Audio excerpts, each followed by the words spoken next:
Okay, sure. So if we think about externalities, right, what we want to do is we want to keep in mind. So do you know the definition of externalities? Like, what's the definition? Yeah, that's right. So it's a negative effect on a third party um from trade. That's what it is. Yeah. So then, if we're going to think about that, what we want to do is we want to say that. So if it's a negative externality and its effect on third parties, what you want to how do you diagnose externalities, right? And that is hard. And some students struggle with this because there's four of them, right? So you've got to think about four of them, especially in OCRs, four of them to think about. So there's quite a lot to think about. What I'd recommend is this broad approach. This will help you with diagnosing externalities, right? If something is called a choice of the producer, then it's production, straightforwardly. So manufacturing and pollution, that's the choice of the producer. The producer chooses to pollute. They could use solar panels, they could use wind energy or something. So it's the producer's choice, right? If it's going to be chopping down rainforests in Brazil, that's the producer's choice. Yeah, the producer could choose to produce in other ways. So therefore, it's clearly production. Yeah. If it's going to be producer's choice over research and development, do they invest in research and development? Do they not? That's producer's choice. So it's production. Is it in-work training? Like, does the producer chooses to train someone? So therefore, it must be the producer. Is that okay? Yeah. So those are like clear cut. If you went the other way on those, it'd be wrong. Yeah. So you would get marked wrong. So if you said manufacturing pollution was consumption, it'd be wrong. Yeah. So there's a clear night and day right and wrong there. On consumption, it's going to be if the consumer chooses the consumption externality, then it's consumption. So, for example, gambling, consumer chooses to gamble. Alcohol, consumer chooses. Yeah, you got it. Chewing gum, consumer chooses to buy chewing gum. Yeah, so that's right. And then a consumption externality is where the consumer chooses to consume the harmful thing, like gambling, alcohol, drugs, fat, chewing gum. Yeah, it's okay. Chewing gum, disgusting. That's the externality. Yeah. So the point here is going to be that in gray areas, right? Which I guess this would be a gray area. So we're thinking about sugar consumption. Is it consumption? Is it production? What you want to do is pick a plausible interpretation and go with that. Yeah. Argue is that if you're dealing with negative production externalities here is things like manufacturing, driving cars, resource depletion, deforestation, yeah. And negative production externality has these three elements. So it's going to be the cost to third parties as a result of producers' actions. So examples include local residents inhaling toxic smoke from chemical metal factories, yeah, harming local residents who bathe in the local river and use it for recreation, yeah. Then you've got the negative production externality. So in the free market, individual producers consider only their private cost of production. They ignore the full social cost of their action. So, for example, the pollution that worsens neighbours' breathing. So the MSC is therefore lies above MPC due to the marginal external costs. And then what you want to do is you want to say that so this is tight gap consequence on the diagram. Yeah. So if you go to the diagram, what you want to argue is that you want to use a diagram like this, and you want to argue that, yeah, okay, and then what caused the MSC to be above? Yeah. And what is MEC like in terms of quantifying it if it's pollution or sort of explaining what it is? Yeah, that's it. So there's a negative effect on the third party, which means the MEC, which is MSC up, yeah. So that means the social optimum is here, P star Q star. Oh, sorry. And what's the consequence then? Where would the market equilibrium be? Where would the social optimum be? Yeah. And where's the market equilibrium going to be? Yeah. And so where's the, yeah. You got it. So overproduction is there to there. That's it. Yeah, you got it. Okay. So the market failure here is just producing overproduction and overconsumption. Overproduction is the quantity difference there to there, yeah. Social optimum is going to be MSC because MSB, right? So that's always true. MSC because MSB is always true because it's so you can find supply equals demand. That's where private cost equals private benefit because that's always true. Supply equals demand. Then you can say the social cost must be above the private cost because the marginal social cost includes the private cost plus the external, right? So it's private cost plus external cost. So that shifts the marginal private cost up and to the left, yeah? So the social option is going to be where MSC equals MSB, and then the market equilibrium is going to be where MPC equals MPB.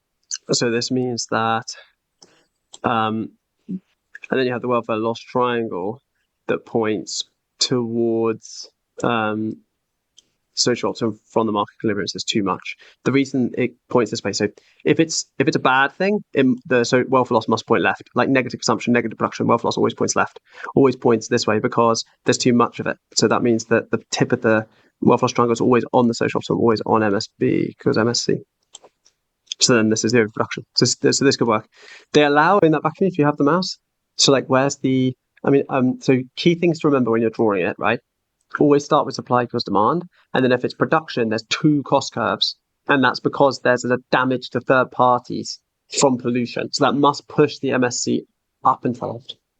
And therefore you have market equilibrium as supply and demand, social optimum where MSC equals MSB. That's always like a good formula for getting this right. Start with supply equals demand, and then talk about the fact that there's a damage to third parties that must be from production. Production always goes with costs on the key points up here, right?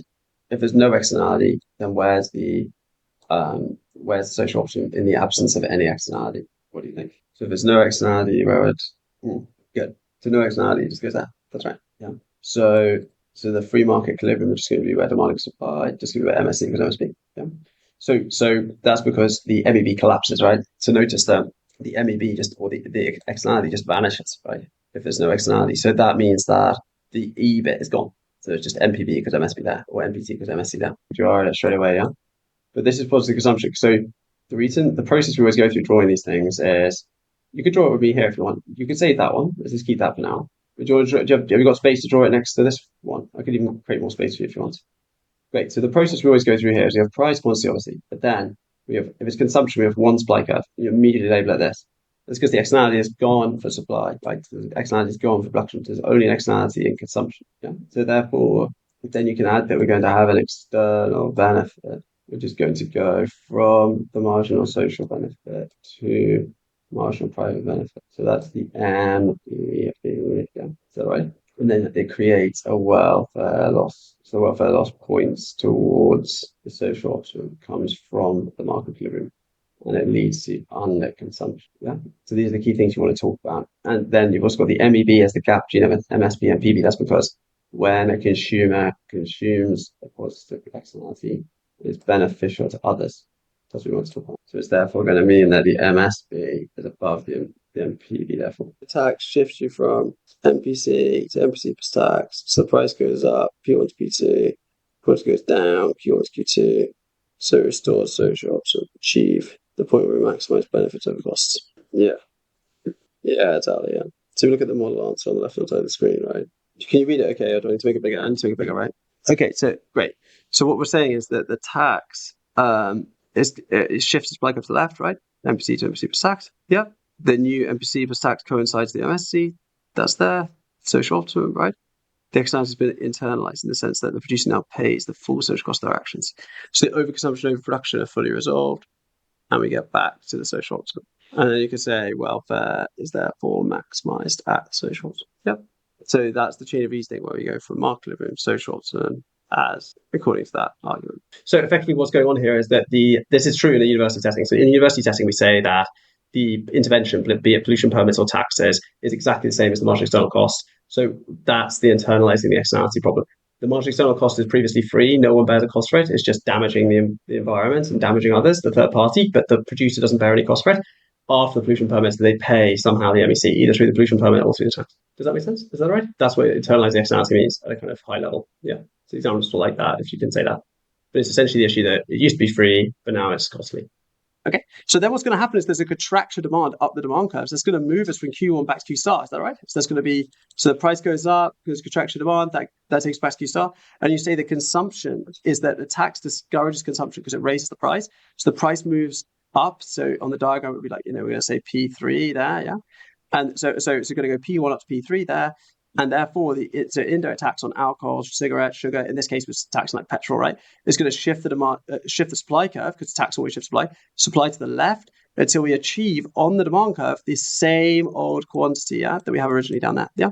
So consumption therefore falls, right? Q1, Q star, so to the social optimum level, and then therefore the negative consumption externality is fully internalized, yeah. Is that right? Yeah. So overconsumption, overproduction are going to be fully resolved. So the consumer now bears the cost that mirrors the cost their consumption on broader society. Yeah. So what's going on is that because alcohol, cigarettes are bad, or let's say even petrol, if it's going to cause pollution, the consumer now pays more in order to cause that externality on others. Yeah. So if someone's going to drink heavily and end up needing NHS treatment and so on, then they're going to pay more for it because they're going to have to pay the tax. Yeah. Or if someone's going to smoke cigarettes and then need more like healthcare or something, they're going to pay more for it at the point of consumption, which is going to discourage it and therefore reduce it to the social option like this. Yeah, is that right? But the key point is we want to capture the insight that the subsidy works, right? So if it's public transport, we're going to be subsidizing sort of rail fares, bus tickets, and so on. And the chain of reasoning is, so remember, we're explaining why the curve shifts and the consequence of the curve shifting. Yeah, what's your current so the chain of reasoning looks like this: the subsidy can fix the market failure with underconsumption. Yeah. Subsidizing public transport, solar panels, vaccinations, museums will internalize the externality by lowering the cost of production. So the supply curve shifts to the right. So this could be supply to supply plus sub, or so S to S plus sub. You could call it like that. Yeah, probably a good way to you could. It's perfectly reasonable to label that S plus sub. Yeah, that's probably what I'd recommend actually. Yeah, so it's the same thing as MPC plus sub, but you can call it S plus sub. Yeah, is that right? Because it's the same thing. Supply and private cost the same thing. Yeah. So you go supply equals private marginal private cost equals marginal social cost, and then S plus sub means there's a shift to the right in the supply curve. Yeah, it's okay. Therefore, you could say the market price will go down. So the market price goes down, so like P2 there, right? And then you can say by the law of demand, the lower price encourages and increases consumption. So it encourages consumption back to the social optimum. So that's what's going on. So encouraging increasing consumption back to social optimum. So the economy reaches the social optimum level. So that's going to be here, where under consumption, under production are fully resolved, such that we recover the welfare loss and we achieve the best allocation of resources where welfare is maximized. Yeah, you see this? So yes, okay, that's pretty good. So if you give someone the land, you give someone the right, you establish property rights. What you're going to do is you're going to make it more likely that people will be. Oh, got it.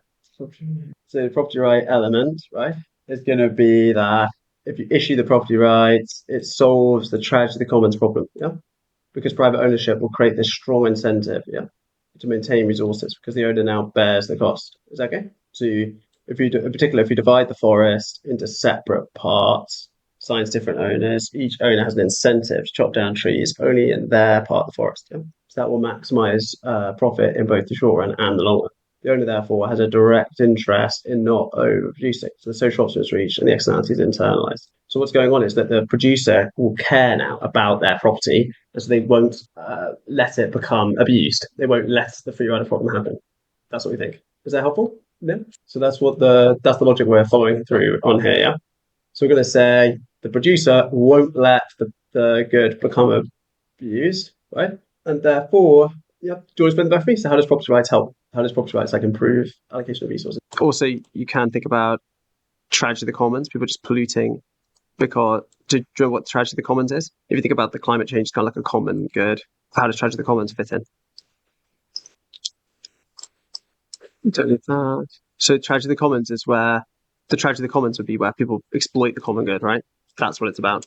So people exploit the common good.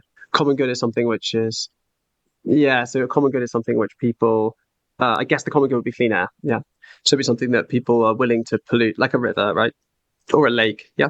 So people pollute the lake because no one cares about it because it's a kind of common thing.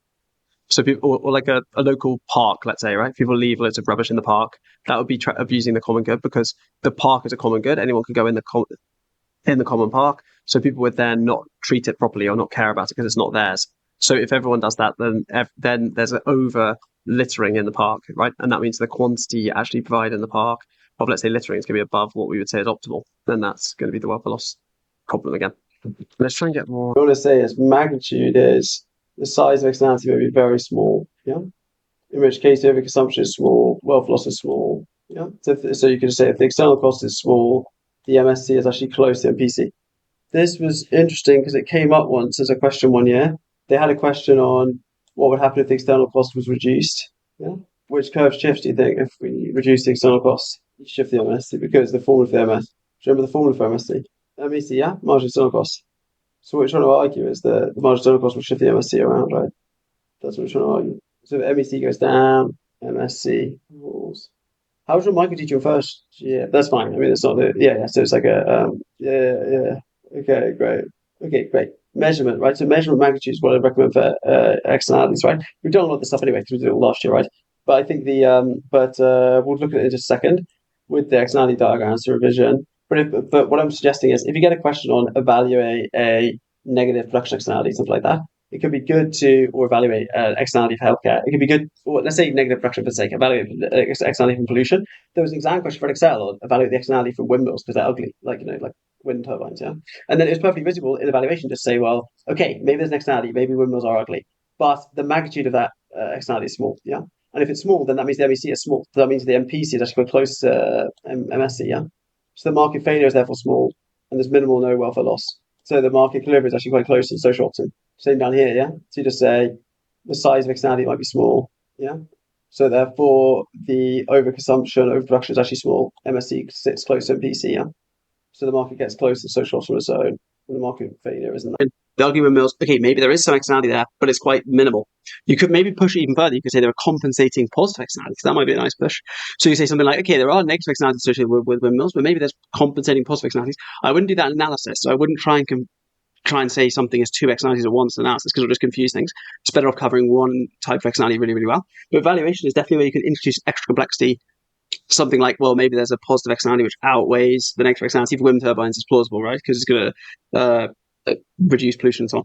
But then you could also push the idea of magnitude measurement and say that there may be this externality might be quite small, and if it's small, then MSB is close to MPB, and therefore we're going to be in a situation where the externality doesn't matter that much. So the ugly wind turbines just don't matter.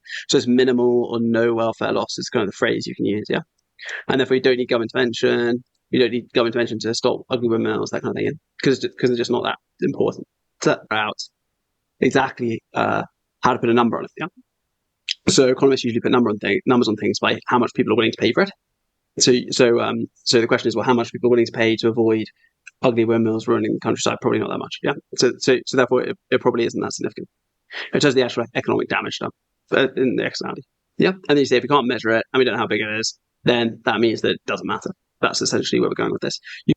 Unless there's government in the question, you don't need to evaluate with government failure. If there's government in the question, then yes, evaluation of government failure is good. So you have the right idea on a government intervention question, which is the normal question. So normally they ask you to evaluate government intervention, but in this case they ask you to evaluate the externality. Yeah, so you want to have magnitude measurement.